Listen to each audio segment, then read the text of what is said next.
అందరికీ శుభాశీస్సులండి. వృషభ రాశి వారికి ఈ చైత్రమాసం, ఏప్రిల్ నెల, అలాగే మాస ఫలితాల్లో మనం చూసుకున్నట్టయితే ఈ యొక్క వృషభ రాశి వాళ్ళు కన్యా రాశి వాళ్ళతోటి ఎటువంటి సత్సంబంధాలు జరపకూడదు. అంటే ఈ యొక్క వృషభ రాశి వాళ్ళు కన్యా రాశి వాళ్ళను వివాహం చేసుకోవడం కానీ, కన్యా రాశి వాళ్ళతోటి వ్యాపారపరంగా ఎటువంటి లావాదేవీలు పెట్టుకోవడం కానీ, అలాగే స్నేహం కానీ అంటే ఫ్రెండ్షిప్ కానీ ఈ రాశి వాళ్ళతోటి చాలా జాగ్రత్తగా వ్యవహరించాలి. ఏదైనా సరే ఆర్థిక లావాదేవీలు కావచ్చు, లేదా మీ యొక్క గోప్యమైనటువంటి విషయాలు కావచ్చు, వీళ్ళతో పంచుకోకూడదు. అలాగే వీళ్ళతో కలిసి జీవిత భాగస్వామిగా అంటే పార్ట్నర్షిప్గా లైఫ్ లాంగ్ జర్నీ చేయకూడదు, కలిసి రాదు. లేదా వివాహ విషయంలో కూడా ఈ యొక్క వృషభ రాశి వాళ్ళు కన్యా రాశి వాళ్ళని వీలైనంత వరకు చేసుకోకపోవడం చాలా మంచిది. ఒకవేళ చేసుకోవాల్సిన ఉన్నట్టయితే అనుభవజ్ఞులైనటువంటి పండితులను కలిసి పూర్తిగా అన్ని విధాలకు కూడా యోగంగా ఉంటే అప్పుడు దాని గురించి ఆలోచించాలి తప్ప తొందరపడి నిర్ణయాలు తీసుకోవడం వల్ల నష్టపోయే అవకాశం ఉంది. అలాగే జీవితంలో అనేక కష్ట నష్టాలు, ఒడిదుడుకులు, ఎడబాటులు లేదా విడిపోవడాలు కూడా జరిగేటువంటి సమస్యలు ఎక్కువగా కనపడుతున్నాయి. వృషభ రాశి వాళ్ళు కన్యా రాశి వాళ్ళతోటి ఏదైనా సరే చేసేటప్పుడు ఒక్కసారి కాదు 2-3 సార్లైనా సరే ఆలోచించి ఆచితూచి నిర్ణయాలు తీసుకోవడం చాలా మంచిది. అలాగే ఈ యొక్క వృషభ రాశి వాళ్ళకి కన్యా రాశి వాళ్ళతోటే కాకుండా వారాలలో వచ్చేటప్పటికి ఘాతువారం, శనివారం, ఈ వృషభ రాశి వాళ్ళు శనివారం రోజున ప్రయాణాలు చేయడం కలిసి రాదు, ప్రమాదాలు జరిగే అవకాశం ఉంది. అనుకుని బయలుదేరినటువంటి పనులకి ఆటంకాలు, అవరోధాలు కలిగే అవకాశము ఉన్నాయి.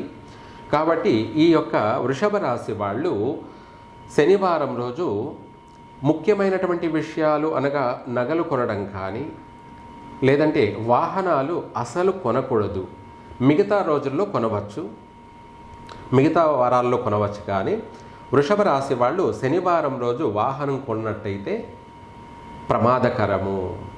ఆ వాహనాల వల్ల ప్రమాదాలు జరిగే అవకాశము ఉంది, గాయాలు పాలయ్యే అవకాశము ఉంది. ఇదే కాకుండా ఆ వాహనం కలిసి రాక తీవ్రమైనటువంటి నష్టాలను కలగచేసే అవకాశము ఉంది. మనం ఏదైనా ఒక పని చేసినప్పుడు కలిసి రావాలి, నష్టం జరగకూడదు. కాబట్టి మీరు ఏదైనా ఒక పని చేసేటప్పుడు ఒక్కసారి ఆలోచించి మనము ఇది చేస్తే కలిసి వస్తుందా, కలిసి రాదా అన్నది మీరు మీ యొక్క వ్యక్తిగత జీవితం బాగుండడం కోసం ఆలోచించి ఆచితూచి నిర్ణయాలు తీసుకోవడం చాలా మంచిది వృషభ రాశి వాళ్ళు. అలాగే వీళ్లకు ఘాతువారమే కాకుండా ఈ చైత్ర మాసం, ఏప్రిల్ నెలలో అన్ని విధాలకు కూడా యోగదాయకంగా ఉంది. కాబట్టి మీరు వివాహ ప్రయత్నాలు ముమ్మరంగా కొనసాగించవచ్చు, కలిసి వస్తుంది. వివాహం కూడా జరిగే ఎక్కువగా అవకాశం ఉంది. తర్వాత వాహన యోగం కూడా ఈ చైత్ర మాసంలో వాహన యోగ అనుకూలత ఉంది. కాబట్టి మిగతా వారాల్లో కానీ, అలాగే తిథులు కూడా మనం చూసుకొని ఈ యొక్క మంచి మాసమే కాబట్టి చైత్ర మాసంలో వాహనాలు కూడా కొంటారు. అందమైన వాహన యోగం కూడా ఉంది. అలాగే వివాహ యోగము ఉంది. అలాగే మీరు సొంత ఇంటి కల నెరవేరాలి అని ఎప్పటి నుంచో ఆలోచిస్తున్నటువంటి వాళ్ళందరూ కూడా ఈ చైత్ర మాసంలో ప్రయత్నం చేసినట్టయితే సొంత ఇంటి కల నెరవేరుతుంది. నూతన గృహయోగం కూడా కలుగుతుంది. ప్రయాణాలు కలిసి వస్తాయి. అలాగే గృహ యోగం కలగడమే కాకుండా గృహప్రవేశం కూడా చేస్తారు. నూతన గృహప్రవేశం కూడా జరిపే అటువంటి అవకాశము ఉంది. ఇంకా చెప్పాలి అంటే ఒక మాటలో ఈ వృషభ రాశి వారికి ఈ చైత్ర మాసం గ్రహస్థితి అనుకూలం వల్ల అన్ని పనులు కూడా నెరవేరే అవకాశమే ఉంది. దానికి తోడు కూడా మీరు ఏదైనా సరే జీవితాంతం కలిసి రావడం కొరకు ఇందాక చెప్పినట్టుగా ఏది ఎప్పుడు చేయాలి, ఎప్పుడు చేయకూడదు అన్నది పూర్తిగా తెలుసుకొని ఈ మాసంలో ఏ పని మొదలుపెట్టినా కూడా 3 పూలు 6 కాయల చైత్ర మాసమంతా కూడా మీకు యోగదాయకంగా ఉండబోతుంది. ఏప్రిల్ నెలంతా కూడా కలిసే వస్తుంది. అన్ని ప్రయత్నాలు కొనసాగించండి. అన్ని విధాలు కూడా మీకు కలిసి వచ్చే అవకాశాలు అధికంగా ఉన్నాయి కాబట్టి విదేశీయాన యోగ ప్రయత్నాలు కూడా కలిసే వస్తాయి. అంటే అక్కడ సమస్యలు ఉన్నాయి, పరిస్థితులు బాగలేదు అనేది కాదు. ఎవరి వ్యక్తిగత జీవితం వాళ్ళది, ఎవరి తలరాత వాళ్ళది.